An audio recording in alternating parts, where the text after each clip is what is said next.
Hi Broncos! One last video to get us through. Let's review what we've talked about so far. First, we talked about the library's website and how we've organized information into buckets to help you identify the different information types that we make available to you. Then we talked a little bit about Google and how you can use it as well for your research. Then we talked about how you can use OneSearch to find articles and how you can use OneSearch to find books. Reminder, when we talk about that, we're saying all of the content in OSCAR, the library's catalog, is also available in OneSearch, so you can just use OneSearch to find books since OSCAR is for books. Then when we talked about articles, we're talking about all of the content from these individual databases being pulled into OneSearch and made available in one place.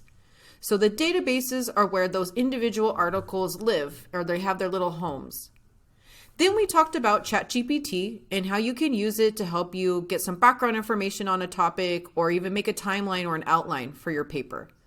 But remember, you can't trust what ChatGPT tells you, so you're going to have to get really good at cross-referencing and fact-checking ChatGPT using library resources.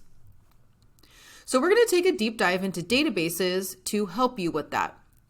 So let's say in the previous exercise, you were asking ChatGPT about the pros and cons of electric vehicles.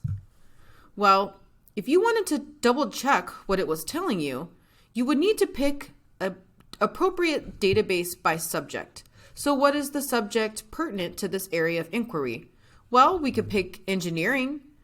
That would be pretty pertinent. Or maybe you're thinking more about the societal and ethical implications of it. Well, then maybe you want to pick an ethics database. But if you're totally stumped, we do have this general and general reference section. So if you don't know what to pick, go to general and you'll probably find something that will work okay for you.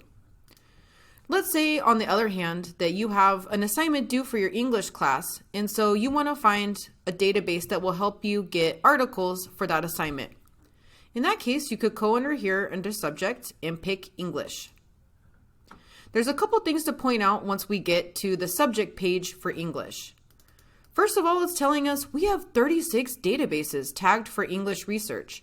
And that's not just English, it's pretty much literature in any language.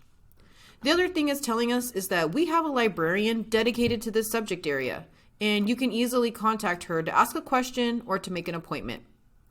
Then we can see that also this librarian has created many research guides to help with specific classes in this subject area or topics in this area. Now, as you're looking through this list, you might wonder, how do I even pick one? There's 36. Well, you'll get better at that as time goes on, but until then, you can rely on these descriptions that we've written to help guide you to the appropriate database, or you can ask a librarian for some help. In this case, I want us to look at MLA International Bibliography with full text because this is the gold standard of literature and English language research. First thing, we have the EBSCOhost logo right here.